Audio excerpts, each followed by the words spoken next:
جی جی السلام علیکم، وفاقی دارالحکومت اسلام آباد سے میں ہوں عادل نظامی۔ اگرچہ آج وفاقی دارالحکومت اسلام آباد کا موسم جو ہے خاصا سہانا ہے، لیکن جو سیاسی درجہ حرارت ہے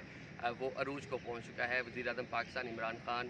جو عوام مینڈیٹ لے کر آئے تھے پارلیمنٹ میں، تقریباً 2.5 سال بعد ان کو دوبارہ اعتماد کا ووٹ لینے کی ضرورت آن پہنچی ہے۔ تمام اراکین جو ہیں وہ ان کے ساتھ ابھی تک تو انٹیکٹ دکھائی دے رہے ہیں، لیکن سینٹ الیکشن میں ہم نے دیکھا کہ اراکین ان سے اس طرح انٹیکٹ نہیں تھے جس طرح ان کا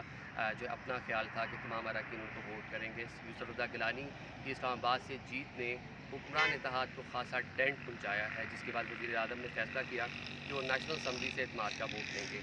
آج جو ہے نیشنل اسمبلی کا اجلاس 12:15 بجے ہوگا۔ گزشتہ روز خاصی ایکٹیویٹی ہمیں دیکھنے کو ملی۔ وزیر اعظم نے وزیر اعظم ہاؤس کے اندر تمام اراکین جو پاکستان تحریک انصاف سے تعلق رکھتے ہیں، اتحادی جماعتوں کے ہیں، ان کو مدعو کیا ہوا تھا۔ پارلیمانی پارٹی اجلاس میں 175 کا جو فگر ہے وہ ہمیں دیکھنے کو ملا۔ 5 اراکین جس میں چودھری برادران جو ہیں، مونس الہی، حسین الہی، غلام بی بی پروانہ، علی زیدی جو ہیں فیڈرل منسٹر، اور ساتھ ساتھ ڈاکٹر عامر لیاقت حسین، یہ غیر حاضر رہے، لیکن ان کی بھی مصروفیات بتائی گئیں کہ جس کی وجہ سے وہ نہیں آ سکے۔ لیکن آج حکومت کا یہی دعویٰ ہے کہ 179 سے 180 ووٹ لے کر پرائم منسٹر پاکستان دوبارہ اعتماد حاصل کریں گے نیشنل اسمبلی سے۔ آن دا ادر ہینڈ اگر ہم اپوزیشن اور پی ڈی ایم کی بات کریں تو پی ڈی ایم بھی انہی لاجز کے اندر میرے سامنے دکھائی دے رہے ہیں، یہاں پر موجود ہے۔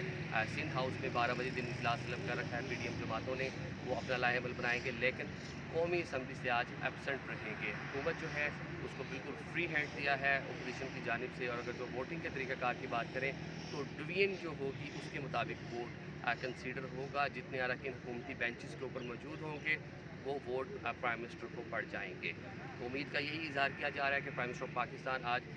178 سے 180 تک ووٹ ایزیلی حاصل کر لیں گے۔ عامر لیاقت شاید نہ آئیں، ان کے جو کچھ خدشات تھے پرائم منسٹر سے، اور ملاقاتیں بھی کرتے رہے پچھلے کچھ دنوں میں، انہوں نے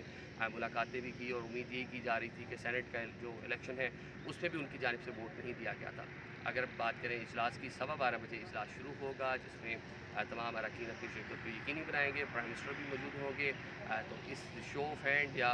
ڈویژن کے مطابق ہونے والے اس انتخاب میں یا اعتماد کے ووٹ میں یہ کہا جانا کہ اپسیٹ ہو جائے گا یا پرائم منسٹر اعتماد کا ووٹ حاصل نہیں کر پائیں گے، یہ کیا سرائیاں ہیں، اس پہ عمل ہوتا دکھائی نہیں دے رہا، کیونکہ جب سامنے دکھائی دے رہا ہوگا کہ کون سا رکن اسمبلی موجود ہے، کون سا نہیں ہے۔ جس طرح سینٹ الیکشن میں ہم نے دیکھا گیلانی صاحب جیتے ہیں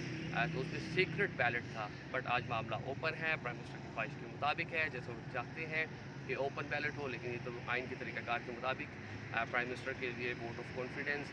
نو کانفیڈنس، پرائم منسٹر کی جو الیکشن ہے وہ ڈویژن یا ریز آف ہینڈ کے مطابق ہوتا ہے۔ تو اس میں ایزیلی آج پاکستان تحریک انصاف کو کامیابی ہوگی۔ اگر پاکستان تحریک انصاف کی اسٹریٹجی کی بات کریں، اراکین اندر ہوں گے، اس کے ساتھ ساتھ راولپنڈی اسلام آباد کے کارکنان ڈی چوک پر آئیں گے، وزیر اعظم سے اظہار یکجہتی کریں گے، اور یہی خیال کیا جا رہا ہے کہ وزیر اعظم آج اعتماد کا ووٹ لینے کے بعد ایک بار پھر اپنے خطاب کی طرح خاصے گرجے برسیں گے اپوزیشن کے اوپر، اسمبلی میں اسپیچ کریں گے اور اراکین کا شکریہ بھی ادا کریں گے، اور اس کے ساتھ ساتھ قوم سے خطاب بھی کریں گے، کیونکہ ان کو 5 سال کا مینڈیٹ ملا تھا، عوام نے ان کو ووٹ دیا، اور ابھی تک کی کارکردگی جو ہے اس پہ بات کی جا سکتی ہے، لیکن اوور آل 5 سال کا ان کا مینڈیٹ ہے، اور ایک بار دوبارہ پرائم منسٹر اعتماد کا ووٹ لیں گے۔ اور اپوزیشن کی جو جانب سے کہا گیا تھا کہ اگر جو ہے سینٹ الیکشن کے بعد پرائم منسٹر کے خلاف ووٹ آف نو کانفیڈنس کی تحریک لے کر آئی جائے گی، اگر آج وزیر اعظم اعتماد کا ووٹ لینے میں کامیاب ہو جاتے ہیں تو اگلے 6 ماہ تک اس طرح کی کوئی بھی تحریک نہیں آ سکتی۔ شاہ محمود قریشی جو ہے، جو ایجنڈا کل دیا گیا نیشنل اسمبلی کا، وہ تحریک پیش کریں گے وزیر اعظم پر اعتماد کی، اور یہی کہا جا رہا ہے کہ پرائم منسٹر پاکستان عمران خان ایک بار پھر قومی اسمبلی پیچھے دکھائی دینے والی عمارت سے ووٹ آف کانفیڈنس لینے میں کامیاب